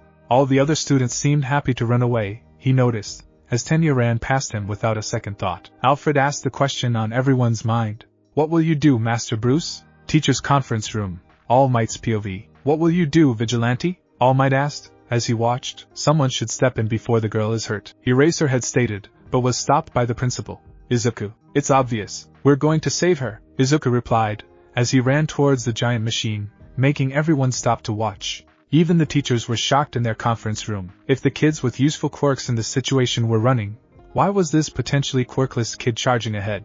Alright, the first thing is to get that machine to change course, then getting the debris off of her, and getting her to safety, Izuku thought, as he pulled out a secondary grappling gun. He shot the first one at the robot, the hook embedding itself into the robot's shoulder. As the hook began lifting him, he turned, and fired the secondary hook to the large piece of debris pinning Chaco's legs. As he approached the giant's face, he yelled, as loudly as he could, "Hey ugly, get a load of this." The robot stopped its movement, and turned to Izuku. It used its hand to try to get Izuku, but, As soon as Izuku landed on the giant's shoulder, he began running towards the robot's back. There were large amounts of cables and wires hidden behind the panels, but he had no way to get to them. They would have to be destroyed in order for him to have a snowball's chance. "Alfred, how do I use the C4 foam?" Izuku demanded. A small schematic appeared in his peripheral. The foam is loaded into a quick eject handgun. Simply point it where it is needed, and click. You do have to be extremely close to the surface for it to stick, Alfred replied. Izuku rolled out of the way of the hand descending on him, trying to get him off. "I hope this works," Izuku thought, as he wrapped the grappling gun connected to the debris around the mechanical hand before him. As the hand moved, the gun began retracting into itself. This sent the debris pinning Achiko flying. Izuku concentrated. As he approached the surface where the neck of the robot connected with the body, he began spraying the foam, as quickly as he could, until the robot's face began spinning to face him. Izuku emptied as much of the substance as he could onto the robot's neck like a joint, then turned to the face. The lone eye the robot was using to look at him seemed to be powering up. "I don't think I want to see what happens next," Izuku thought to himself, as he began running to the edge of the robot's shoulder. To detonate the foam, press the trigger again. Alfred's voice rang through the comms. As he jumped off the edge, he clicked the trigger. A massive explosion rang out behind him, propelling him forward due to him being so close to the blast radius. As Izuku fell, he grabbed his grappling gun and shot it into a nearby building. The hook connected, making him swing in an arc. As he approached the floor, he tucked himself into a ball and rolled, taking little damage. Everyone watched the massive explosion behind him. The robot's head had been completely destroyed, along with a chunk of its torso. Without the supports from the head and the torso, the robot began to collapse onto itself. Izuku quickly ran to where Achiko was still lying down. He quickly picked her up and ran as fast as he could, debris from the explosion raining down on him. Teacher's lounge. Every teacher was shocked by what they had just seen. It was rare that stage hazards were disabled during the entrance exam, even rarer that they were destroyed. It usually took an extremely powerful quirk to get the job done, but this student had just done it in the span of a few minutes. "WH, what just happened?" asked Eraserhead, genuinely surprised. "He just took down the stage hazard," the principal replied, equally surprised. "And he saved his fellow hero in training," All Might stated with joy. "Please tell me we registered his quirk activating once," another teacher stated. They all turned to the board with the quirks listed, and were shocked to see the same number listed, 0, with Izuku. Izuku huffed, as he set Ochako down, the adrenaline wearing off. He looked up to see everyone staring at him like he had grown a second head. He stopped, as he saw an elderly woman approaching him, and Ochako. "My dear, seems we have taken some damage," she mused, as she inspected Chako's legs. She bent down, and kissed Ochako on her forehead, activating her quirk. Izuku watched with gross fascination, as Chako's legs twisted back into place, with bones snapping back to their respective locations. "There, all better," she started happily, and gave Izuku a nod. "Thank you for helping her, Hiro-san," she said with a smile, and began walking away. A loud buzzer sounded, announcing the test was over. Everyone returned to the entrance, and saw their point scores posted on the screen. Izuku was helping an injured Achiko make it back to the gate, since her legs were still a bit woozy. Everyone turned to see their scores, and Izuku could already see him at the very bottom. 3 points, huh? Not bad, he thought to himself with a small smile. He handed Achiko off to the medics, and began walking to the changing rooms. With Tenya looked down in shame, as he saw the masked hero walk away. He had misjudged the guy badly, even daring to call him a vigilante. But when the chips were down, and everyone was running away, that guy Bruce, was the only one who stepped up to face the problem. He rescued the girl being taken away by the medics. Was that part of the test? Is that what it truly means to be a hero? Tenya wondered to himself, as he looked at the board. Bruce was at the bottom with 3 measly points, but Tenya knew better. Out of anyone here, Bruce was the most deserving of a spot in UA. Live feed, with Lucius. Interesting, Lucius thought, as he took note of Bruce's fight. Obviously an alias, but the kid is impressive. Lucius muttered to himself, as he took notes. The kid liked high places, and tended to jump. Maybe there was something that could be done to accommodate. A cape? Nah, that's silly. Lucius thought to himself, then stopped, as he thought of a material he had been tinkering with. Still, this kid is impressive. I'll ask Eraserhead if any of the quirk sensors went off, but if my working theory is correct, this kid has no quirk. Lucius continued speaking, and a voice answered. Seems that way, Master Fox. An elderly man spoke, as he wheeled in a dinner platter. How long have you been there, Alfred? Lucius asked the elder butler. Long enough, sir. This kid seems intriguing, the butler answered. Indeed, but if he is indeed quirkless, he's going to need a lot of help. Lucius spoke offhandedly. Well, it's a good thing he has you in his team, Alfred replied, as he left the study.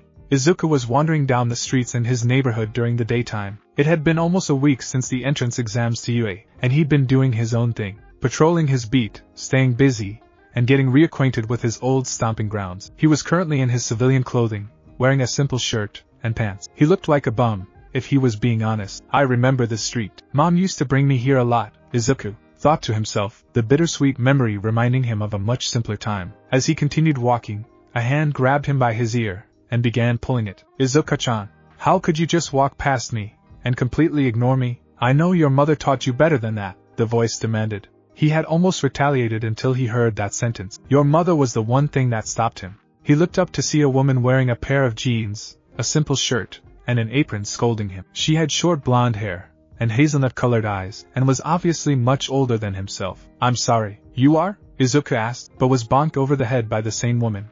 And how dare you forget us? The woman demanded, as she entered what looked like a primary school. Genkai orphanage? He asked, as a flood of memories came back to him. Flashback. A young Izuku was playing with a few of his non-quirk friends. He was having fun, pretending his all-might figure was himself, soaring through the air and stopping the bad guys. His mother was currently talking with a younger version of the caretaker. They were speaking like grade school friends, and she waved the young Izuku over. Come on, Izuku, say hello to Mina, she stated. He approached the woman, and she smiled at him kindly. So, this is the young hero in training? Mina asked, getting a nod from the young Izuku. Well, Mr. Hero, thank you in advance for everything. I'm sure you'll do great things, the woman stated in such a sure tone. Izuku wondered if her quirk was to see the future.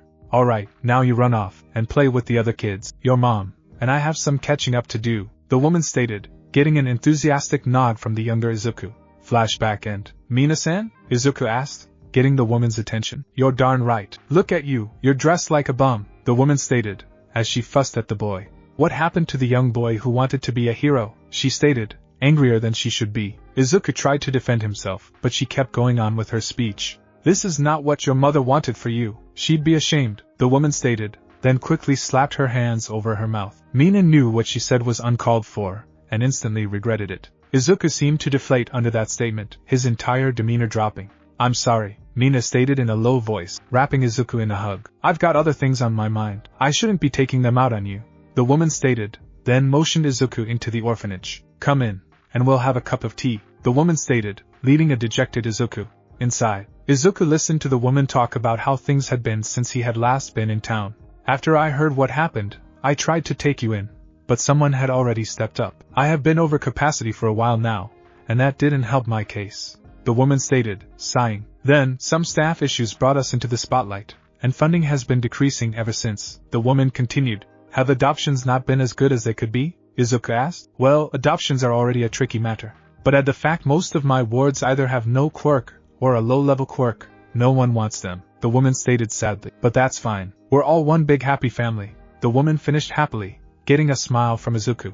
But enough about me, what have you been up to? Mina asked. Izuku grinned, as he began telling her how he had been adopted shortly after entering the system by a wealthy man, and had been traveling the globe, learning all that he could. The woman smiled, glad that the young man before her had gotten a good opportunity. Well, sounds like you've had your share of fun, the woman said, then turned to the window, observing the kids playing. You got lucky. A lot of those kids out there won't ever get to experience what you have, Mina stated. She quickly corrected herself, letting Izuku know she meant the traveling and adoption, not the loss of a mother. Izuku nodded, and slowly got up. It's getting late. I need to head home, Izuku stated, getting a nod from the woman. Well, don't be a stranger, okay? The woman asked, as she hugged the boy closely.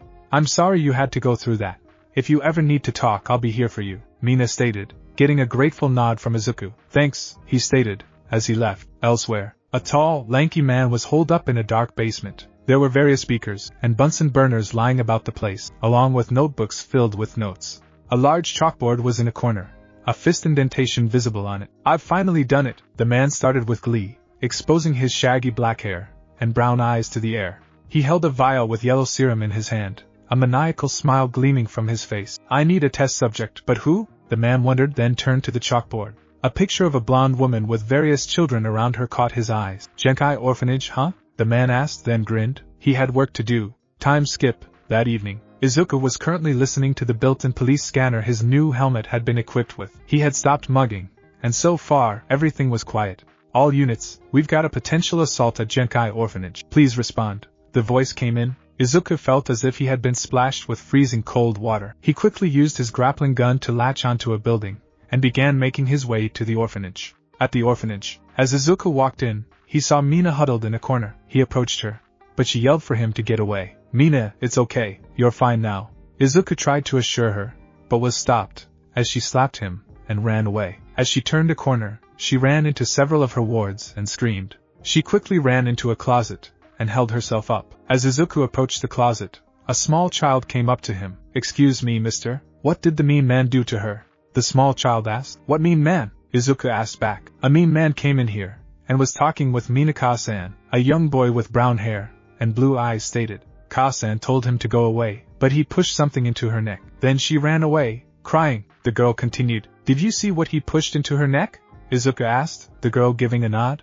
"It was a nasty shot," she stated, displeased. "He threw the shot into the garbage can," the boy finished, getting nods from the others. Izuku approached the trash can, and fished out a syringe with a very small amount of yellow liquid in it. "Yeah, that's it." Then she got scared, the last boy stated. Izuku looked up, and noticed the camera. "Where is the caretaker's office?" he asked, getting one of the 12-year-old kids to stand in front of him. "We're not going to let you hurt our Ka-san," he started, as he raised his fists. Izuku raises his hands. "I'm trying to help her, but I need information to do so," he stated. "Will she be okay?" the boy asked. Izuku nodded, as he pulled out a pink pellet from his belt, and rolled it under the door. He quickly put on his rebreather, and told the kids to back away, as Mina's terrified screams died down. He opened the door to see her asleep, the gas having done its job.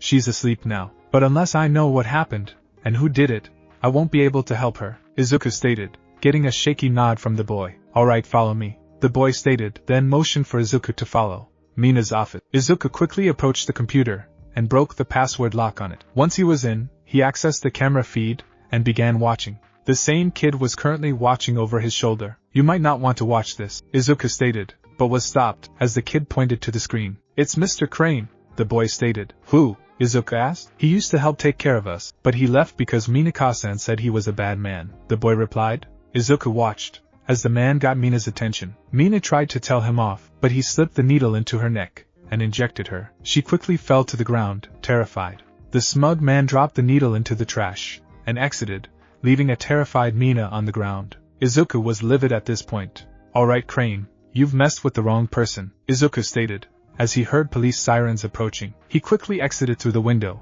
but turned to the kid. "I'll be back to help your caretaker," then took off into the night. Izuku's house. Izuku was still wearing his helmet, as he hacked into the local police department's office, and began searching for a Crane. He also accessed the Department of Labor's database, and began searching for an employees list at Genkai Orphanage. "Alfred, can you get me in touch with Lucius?" Izuku asked the AI. "Connecting now," the AI replied, as Izuku heard a dial tone coming from his helmet. "Hello?" Lucius' voice came from the other end. "Lucius, it's the vigilante. Although, I suspect you know me as Bruce," Izuku stated. "Yes, I'm aware of your alias, Mr. Wayne," Lucius stated. "I need your help." "Can you meet me?" Izuku asked. "My help with what?" Lucius asked. "I know you have access to cameras that allow you to see everything I do," Izuku stated, then motioned to the screen. "Pull them up so you can see what I'm seeing," Izuku stated, and Lucius complied. "Here is one Jonathan Crane," Izuku stated, as a profile came up on the screen. Tonight, he walked into Genkai Orphanage, and injected the caretaker with an unknown toxin. "When I found her, she was terrified of everything, including her charges. If she continues in that state, her heart will give out," Izuku stated with finality. "I put her to sleep with a sleep gas pellet, but it won't last forever. I got a small sample of the injected substance, and I need help to find a cure," Izuku finished. "I'm an engineer, not a chemist," Lucius stated, but then stopped. "But I know someone. Meet me in the Ishibu train station. I'll be wearing a tan trench coat, and a hat," Lucius stated, disconnecting the call. Ishibu train station. Lucius was standing off to a corner chewing on a chicken skewer when he felt the air shift beside him. He turned to see the vigilante beside him, holding a small case with the sample rattling inside. "I'll get this done, as soon as possible," Lucius stated, as he took the vial from him. "I appreciate your help. Please make sure we have plenty of the antidote when it's made. If he decides to drop this in a heavily populated area, the casualties could be high," Izuku stated. "You know, I never got your name," Lucius stated. "If we make it past this fight, I'll give it to you. I've got a few addresses for Crane. It's time I pay him a visit," Izuku finished, as he used his grappling gun to exit the area. Abandoned warehouse, docks. Izuku quietly approached the warehouse. It seemed to be empty, and the last 2 addresses he had visited had been a bust. Hopefully, this will be a winner. He quietly picked the lock and snuck into the warehouse, finding it empty. Master Bruce, I detected a light source from the office straight ahead. Alfred's voice rang through. Izuku nodded and slowly approached the small office area. He peeked in to see a tall, lanky man putting on ragged clothing. He grabbed a burlap sack mask and placed it on his head, then turned. My experiment was a complete success. That bitch ran away like a frightened child, the man exclaimed with glee. So, what now, boss? Another voice came. Now we'll visit the university in Shibuya. They called me crazy and unethical for my experiments. They claimed I was a monster, but now, I'll show them I was right, the man stated, as he motioned to the thugs to pick up a large case. That bitch had caught me experimenting on the children and reported me to the authorities, but she's got her just desserts. Soon, her heart rate will rise so high, her heart will give out, the man continued. Izuku slammed his heel into the rotted door, breaking it down. He quickly threw a weighted shuriken at the 2 goons' heads, knocking them out. He approached Crane and slammed his fist into the man's face. Why did you assault the caretaker of Genkai Orphanage? Izuku demanded, sending a harsh kick to the man's stomach. I'm sorry, Crane stated, as he lay on the ground. What Izuku didn't notice was that he was currently putting on a large glove with needle tips for fingers. As Izuku reached to pick the man up, Crane darted his hand to Izuku's neck. 3 needles pierced his arm as he turned, but Crane began laughing. A triple dose? You're in for a fun time, the man stated, then looked down at him menacingly. The name's Scarecrow. You sorry excuse for a hero. The man kicked him, then turned to the goons. Great, now I have to wake them up, the man grumbled. Izuku groaned as he slowly got up. His head was pounding, his tongue felt overly large, and he felt like he had been run over by a truck. What happened? He asked, as he looked around. Play it again, mommy, a younger voice demanded nearby. Alright, Izuku-kun, a soft voice replied, making Izuku shiver.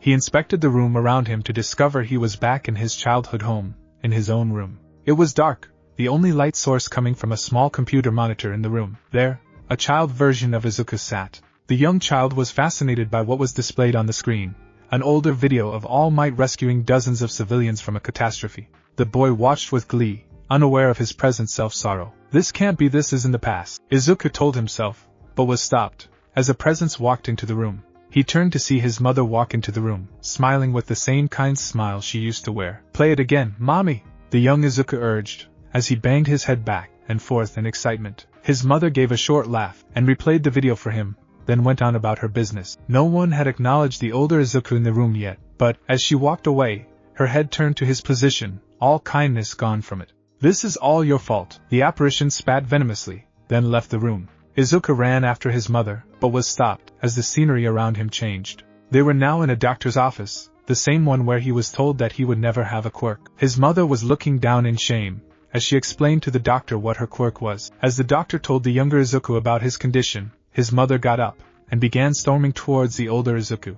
As they approached him, she backhanded him with a surprising amount of force, sending him flying into a nearby wall. This is all your fault, the woman screamed at him, obviously pissed. I blamed myself when I found out you didn't have a quirk, the woman continued, choking out sobs through her speech. I thought it was my fault. I thought that maybe, if I didn't have such a weak quirk, if I had been a better mother, that maybe I could have changed things, the apparition continued, stomping into Izuku's abdomen. Izuku let out a groan, as he was pummeled, but he couldn't bring himself to stop her. He couldn't bring himself to raise a fist to her. Now I see things so clearly. I wasn't the problem, the woman stated, a sinister smile on her face. You are the problem, the woman continued. You were always a pathetic child, getting into fights you couldn't win, trying to befriend other kids who would bully or belittle you.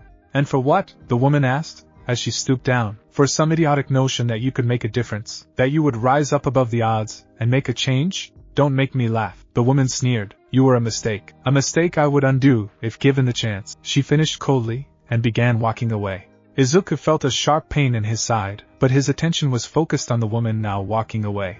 As he raised his hand, the scene changed again. They were back in his childhood room, with a crying Izuku watching the All Might rescue video for the 100th time. His mother had walked into the room, the same evil sneer on her face, as before. Behind her back was a large kitchen knife, hidden from the younger Izuku. As she approached the small boy, the younger Izuku turned to her. Can I be a hero, mommy? He asked. The woman looked at him, and began sobbing, but steeled her resolve. I'm afraid you can't be a hero, Izuku, the woman stated firmly. You're too pathetic, and weak, she continued, as she kicked the smaller Izuku in the chest, sending him flying. As the younger Izuku hit the floor, his mother approached his side and knelt beside him. The younger boy was now crying, his entire body shaking in fear. His mother sighed as she laid his head on her lap, slowly running her fingers through his hair. "You'll never be a hero, Izuku," she stated calmly, ignoring the heartbroken sobs of the young child on her lap. "But I can give you a gift," she continued, getting Izuku to look up. "I can make it so you can fly, and so you never feel pain again." The woman started with glee in her voice, the knife still sitting beside her. "Would you like that, dear?" she asked, getting an enthusiastic nod from Izuku. She closed her eyes and picked up her knife, holding it over the young child's body. "This will sting a bit, but then you'll have everything I promise," the woman stated, as the younger Izuku closed his eyes. The older Izuku threw a shuriken at the knife, but couldn't make it in time. He watched as his younger self was stabbed with a large kitchen knife. He quickly got up and launched a harsh kick to his mother's face. As the boot connected, she disappeared, like a mirage. He quickly turned to the younger Izuku and tried to wake him up. "Wake up, brat," he demanded, watching carefully as his younger version opened his eyes. "Who are you, mister?" the younger version of himself asked, as everything began to fade. Izuku looked around himself, senses on the edge. As he looked around, he was in an all-too-familiar alley. As he heard 2 gunshots go off, he turned to see himself crying over the body of his mother, life quickly leaving her eyes. She finished talking to the younger Izuku, but, as she saw the older one, she leapt to attack. "This was all your fault," the woman repeated, as she threw a hook, making Izuku duck. "If you hadn't been so weak, I would be alive today. All of this was to please you, and get your mind off of your bad news, and what do I get for it? Shot. I got shot," she continued, sending kicks and punches to him, but none connected. Izuku quickly jumped at her and pinned her to the ground, one arm on her torso and another pinning both hands above her head. "You're a disappointment. You're a weak, stupid child who should have never been born. I'm ashamed to call you my son," the woman continued. "My blood is on your hands, and it always will be," the woman finished, as she disappeared, the younger Izuku now standing before him. "How could you?" the child demanded of him. "She was all I had, and no, she's gone because of you," the child screamed, as he charged the older Izuku and threw weak punches at him. Izuku sighed as the soft punches landed. He tried to grab the apparition, but it faded as soon as he touched it. He looked at his hands to see them stained a deep crimson. Real world Izuku. Izuku's heart rate was elevated. As he woke up, he looked around to see he was still in the same warehouse as last night. He was running a fever and hallucinating badly, sweat pouring from the helmet. "Alfred?" Izuku asked. "Yes, Master Bruce," the AI asked. "Contact Lucius / let him know I got tagged with the toxin, and I need that serum now," Izuku stated, as he tried to get up. A sharp pain in his torso let him know something was wrong. He looked down to see a small switchblade sticking out of him. Judging by the lack of blood, it had a corkscrew effect on the wound, keeping all of the blood inside of himself. He grunted as he got up and made his way outside. "Master Bruce, Master Lucius will await you with the serum at Ishibu Station." Alfred's voice rang. "Understood," Izuku replied, as he used his grappling gun to get there quicker. Ishibu Station. Lucius was awaiting Bruce in front of the Ishibu Station. It had been half an hour since he got the message that he had been exposed to the toxin, and he knew that meant he was in trouble. As he waited, he heard a loud crash and clunking from a nearby alley. He approached to see Izuku's downed form slowly trying to get up. He quickly approached the boy and helped him up. "Where have you been? I haven't heard from you in 2 days, Lucius demanded. 2 days? Shit, I've been out longer than I thought, Izuku stated, then looked at Lucius. "I was injected with a triple dose of Crane's fear toxin that leads to vivid hallucinations and a horrible time," Izuku stated, getting a concerned look from Lucius. As he dug around the bag he had with him, he produced a small needle and injected Izuku. Izuku felt his heart rate slowly stabilizing. "Thank you," Izuku stated, but was stopped as he felt a sharp jerk on his side. Lucius had yanked the blade out and was currently inserting what seemed to be a bullet into his wound. With a click, the wound was filled with micro sponges that stopped the bleeding.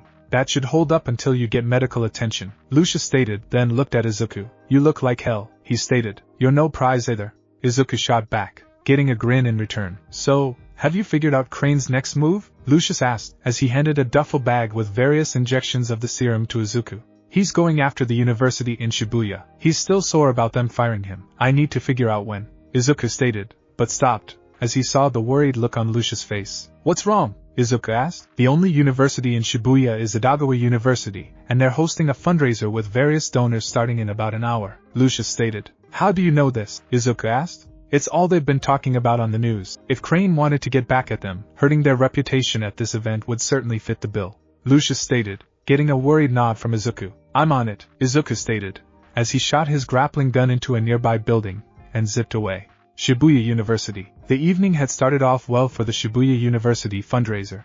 Old alumni had come out to support the institution and donate as much as they could. Unfortunately, that's when trouble struck.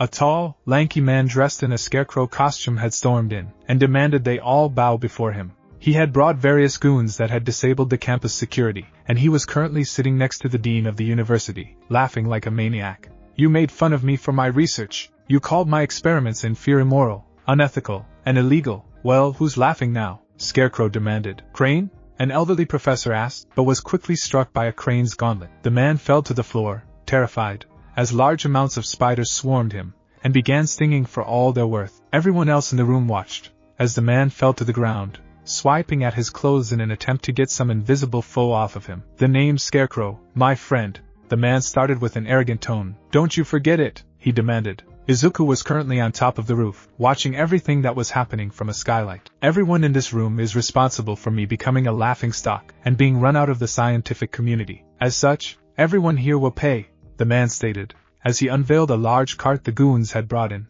A large container full of his fear toxin was currently sitting connected to a large aerosol diffuser with a timer. In just 10 minutes, this entire room will become a feasting ground for everyone's worst nightmares. The Scarecrow laughed maniacally. And there's no one to stop me, the man finished. An older man was sitting in the back, fiddling with the gun in his hands. The man had gray hair and a military buzz cut, a mustache, and rectangular glasses. He was currently wearing a brown overcoat, a white dress shirt, and gray slacks. This was Captain Gordon of the Shibuya Police Department, and he was currently in a tough situation. A large part of him wanted to stop the bad guy, but he couldn't risk so many civilian casualties. Adding the unknown toxin to the mix was not making things any better.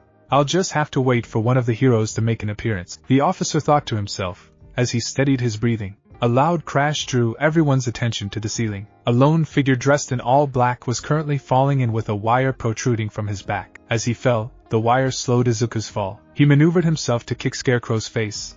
As he landed, getting a yell from the man. Get him! The man screamed, and the henchmen began surrounding Izuku. Izuku quickly threw some dull shuriken at an incoming man's legs, making him stumble.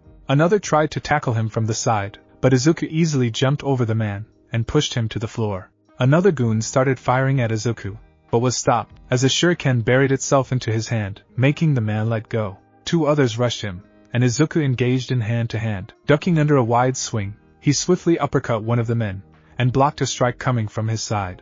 He quickly closed the distance between them both and delivered a palm strike directly to his stomach. The man was launched backwards, bile spilling from his mouth, as he finally fell to the floor. One of the goons managed to strike Izuku in the torso, making his wound burn. Izuku quickly grabbed the offending man and launched a swift kick into the man's torso, making him scream. You idiots can't do anything right, a voice behind him yelled.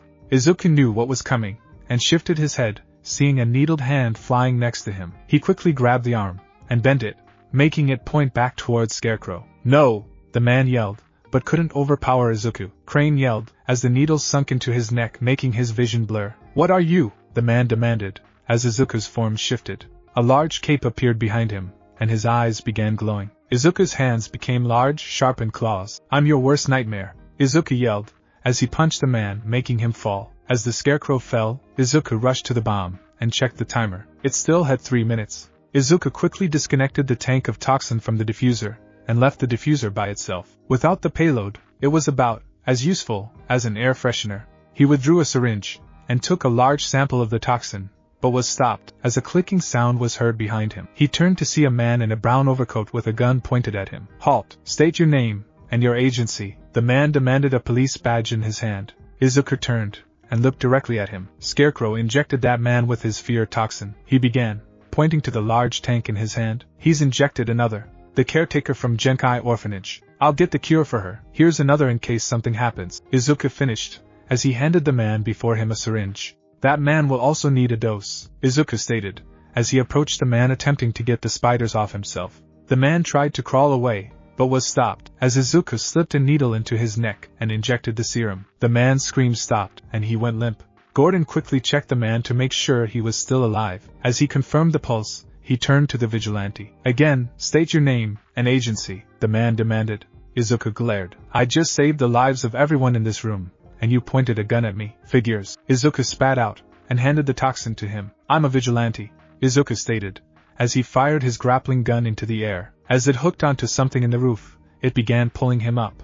Gordon began to line up a shot, but looked at the tank in his hand. The vigilante had a chance to make off with a biochemical weapon, a chance to kill a criminal, and a chance to let a room full of innocents die, but he didn't. Don't make me regret this, Gordon thought to himself, as he turned to the room full of civilians, and tried to calm them. Shibuya General. Izuku was exhausted, but his night still wasn't over. He used his grappling gun to gain access to the nurse's station in Shibuya General via a window. He quickly looked up Mina's name and room number, then made his way there. As he approached the heavily sedated Mina, he sighed. 2 people have told me I'm a disappointment, and a shame. Maybe they're right. He spoke out loud, not really directing it to anyone.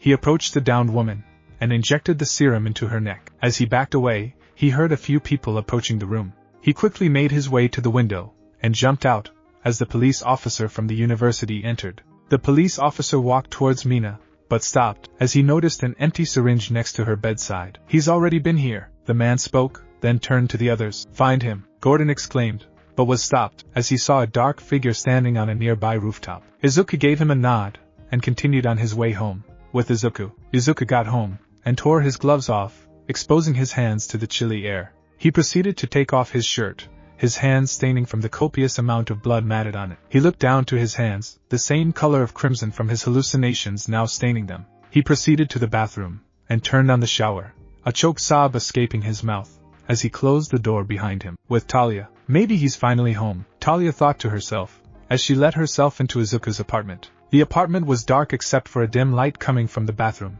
Talia quickly approached the door, and knocked hard on it. Alright, Izuku, you better have a damn good reason for ditching me, she exclaimed, even using his childhood nickname. But no answer came. She backed up, and her foot sloshed into something. She picked up a piece of crumpled clothing, and the smell of iron hit her nose. Blood, she thought to herself, as she threw the shirt. She quickly kicked the door in to find Izuku in the shower area. He was still wearing his pants and shoes, and was scrubbing his hands furiously. His hands had gained a red hue at this point from the harsh scrubbing he was doing. She stuck her hand in, but pulled it back when the freezing water hit her hands. She turned to the water knobs, and found only the hot knob was on. Izuku, are you okay? She asked, concern evident in her voice. There's blood, Izuku stated, staring at his clean hands. She looked at him, and noticed the cut through in his chest. Come on, you've been hurt, she stated, as she tried to pick him up. He pushed her to the side, and kept scrubbing his hands. It won't come off, he started in a low, raspy voice. Izuku, your hands are clean, there is no blood, she stated, trying to get his attention. He was crying, the tears flowing from his eyes freely. It's still there, he yelled at her, and she grabbed his hands. Whose blood? She asked, deeply concerned for Izuku's mental state. My mother's blood is on my hands, Izuku stated, collapsing into her. She held him in a hug, and wrapped her arms around him. I'm disappointed. I should have never been born, Izuku muttered, his voice hollow. Maybe then, she'd be alive. He finished. Don't say that, Talia stated, almost crying at the display before her. She had seen Izuku rise above worse situations, and come out on top. She had seen him at his lowest, and he never cried. What happened to you? She asked. Izuku told her everything he had seen, from his own mother mentally destroying him to her stabbing through his younger self. Talia stayed quiet, as she listened. Once Izuku was done, she grabbed his hands into her own. With a delicate touch, she intertwined her fingers into his, and kissed the top of his hand. She took a finger into her mouth, and licked it clean, showing it to Izuku. She then shot him an affectionate smile. There, both our hands are dirty, but now yours is a bit clean, she stated, getting a hesitant nod from Izuku. We've both done things we're not proud of. We've both lied, stolen, and killed, but none of it was senseless. I think your mother would be proud of what you did today. You saved those people. You achieved your goal of being a hero, Talia continued. Your mother would never regret saving you. To a mother, their child is the most important person in the universe, Talia reassured him. As long as you need me, I'll be here for you, Izuku. You're not alone, and you're not worthless. You're worth more to me than you realize, she finished, holding Izuku close. Izuku oddly took one of her fingers, and licked it clean, the same way she had done this. Thank you for being here, he muttered, as she lifted him from the cold, and laid him in the bed. She quickly removed the micro sponges from his wound, and sterilized them. Afterwards, she began sewing it up, looking at Izuku's face. I'll always be here, Izuku-kun, she mentally promised, as she finished patching him up. As she climbed into bed beside him, she eeped, as his arms found her, and brought her close to him. Izuku wasn't one to initiate physical contact. This was a rare occasion. Talia smiled, as she closed her eyes, and enjoyed the feeling of being wrapped in the arms of the man she loves. The end. Thanks for watching my video, and make sure to check out the author of this fanfic. Link is in the description. See you next time. Till then, sayonara.